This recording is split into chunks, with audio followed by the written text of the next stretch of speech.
All right. Well, let's go and jump into our next review. We have here Archive 81, which was a request from someone who watched it and told my wife that we should watch it and review it. And I'm just gonna start off. I'm just gonna keep it a buck here, man. Either this dude hates my wife or he hates me because, man, why you telling me to watch this, man? Like, I just okay. Let me just rewind because I didn't jump to the end of my review if I think about the beginning of it. I wish I could take this series and put it in the archive of my memories, so I never have to ever think that I knew this ever again. This movie has a good premise. Like the skeletal bones of the premise of this is great, but it just has too much going on. It's so much stuff going on in here, and it's 8 episodes, an hour each. It could have been 8 episodes, 30 minutes each, and cut out a lot of the fat and got right to the point of it. But and when you say like what's going on here, so we got occult stuff going on, witchcraft stuff going on here, time travel, the mystery of the guy's involvement of a father, the mystery of like Mr. Davenport, the businessman, old girl trying to find her mother. And then even like one of the storylines with the black girl, that just kind of gets resolved by a sentence at the end. Like it's just too much. It's just too much. And look, I can take too much if too much is entertaining and too much is maybe a little bit scary. And I thought to myself, I go, you know what? We reviewed Malignant on this channel, and Malignant had a lot of stuff going on there, but it was some genuine parts of good stuff, some genuine parts of scariness, and some just genuine entertaining fight scenes. This ain't got none of that.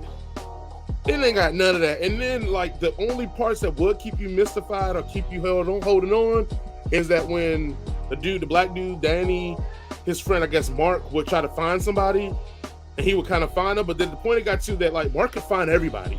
Like when Mark just like, I got you. Yeah, like all these people couldn't be found. And then all of a sudden, Mark was like, "Oh yeah, what's his name? Okay, I'll find him. Well, I found his fiance because I couldn't find him." Or like it was just like, try to part. I started thinking maybe Mark is in on this because he finding everybody way too easily, but he wasn't. So this, I thought going into this was going to be closer to the movie VHS, where he's going to be watching this stuff. It's going to be creepy stuff on these videotapes, which that theme was there, and then that was going to somehow transition to the people who are watching the tapes. It kind of has that theme, but it's like so much other random stuff going on. And then the ending.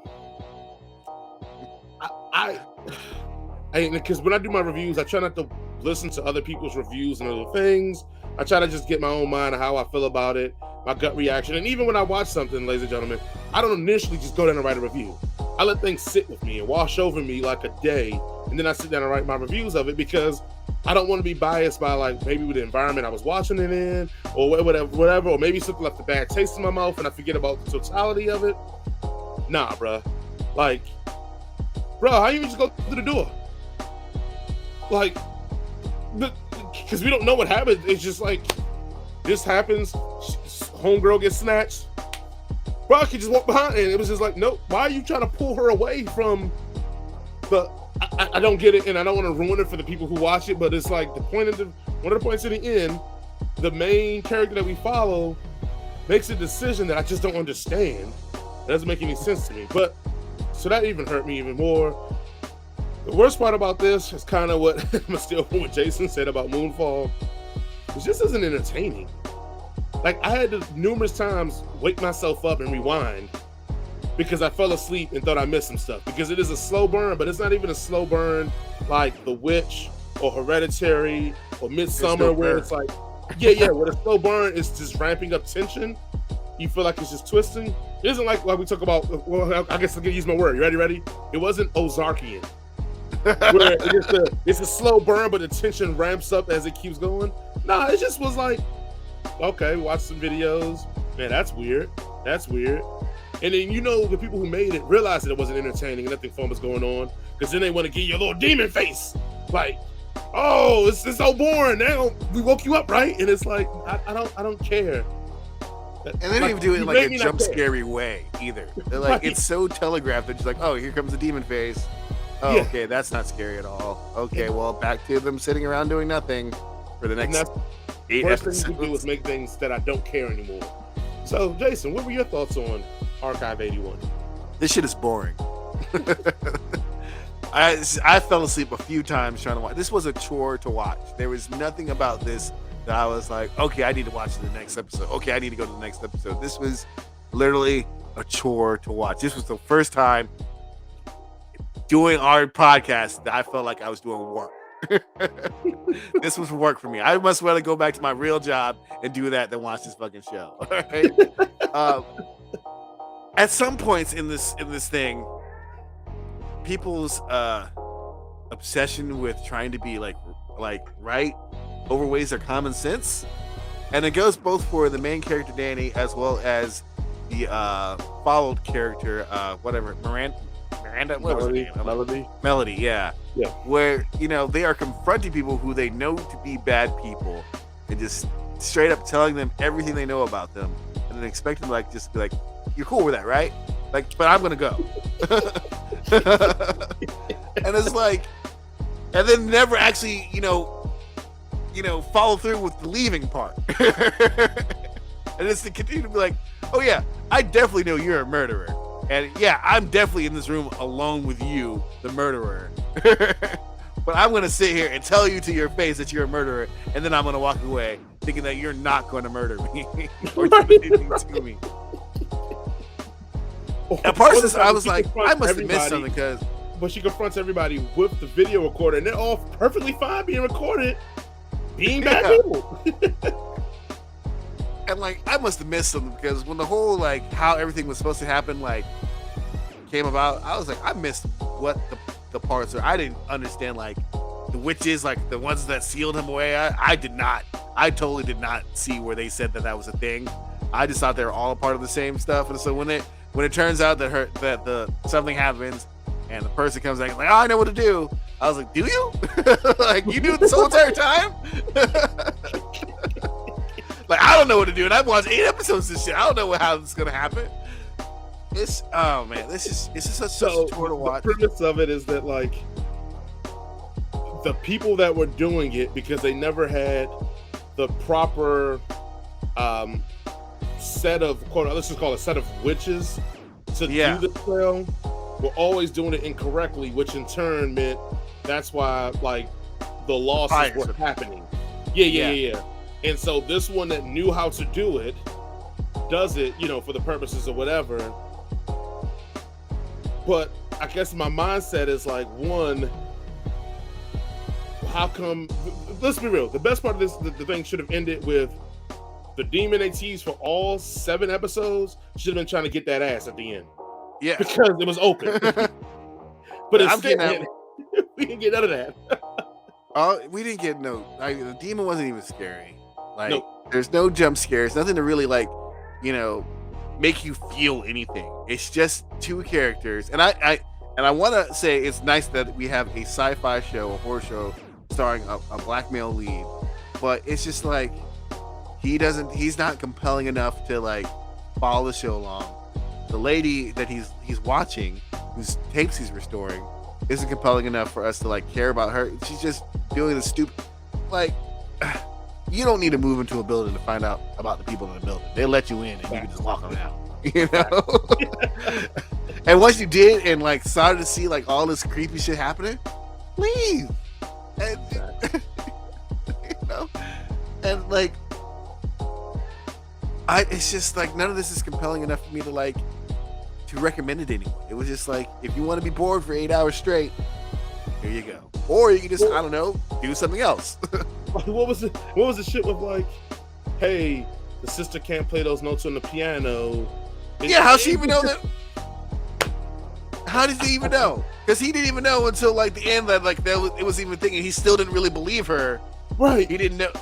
And it's I don't know. I don't get it. And that's what I said. I can't wait till now I've done this review to watch some of the people that are explaining at Archive 81, because maybe then, and I'll be completely honest with everybody who's listening or watching this, because this was so boring, it was hard for me to keep up with. And usually I'm the real good guy of oh, well, they mentioned that in episode 3 and it's paid off. I'll admit, like, because it was so boring to watch that, like, I might have missed some things that would have given a lot of clarity to the questions I have. But fuck that. If you can't even make yourself, like, you can't even make it entertaining for me, I don't deserve, nor do you deserve, for me to watch it diligent enough to get all the subtle things you're throwing down, because you couldn't do the first part of just make it entertaining. It just, like I said again, I'm pretty sure whoever did this, I'm gonna tell my wife, man, watch your back. Yeah, they ain't friends. They must be trying to get you up out of the box, because there's no way they was like, hey, tell your husband to watch this. I do have to commend his friend for being the best human being in the world. He's obviously his buddy is suffering from a mental breakdown, and then he finds out that witches and demons are a real thing, and he's like, yeah, I'll still hang out with you on this. You really think I'm going to leave you? And I'm like, nah, I'm out. I love you. He was like, this is a bad idea. We should not. You should know better, because you black. You should be not messing with no witchcraft. Your mama taught you better. My dad started this. I gotta help finish this because my dad. Nah, fuck that, man. You good? Yeah. Your dad never told you he loved you anyway. Or hey, you know what? You could take the advice. Everybody around you that was like, just finish the tapes and leave. Take the money and leave. Easy 100K. Finish the tapes. I gotta save her. I gotta help her. You don't know that for her from fucking Jane on the street, man. Who gives a fuck? I do know her.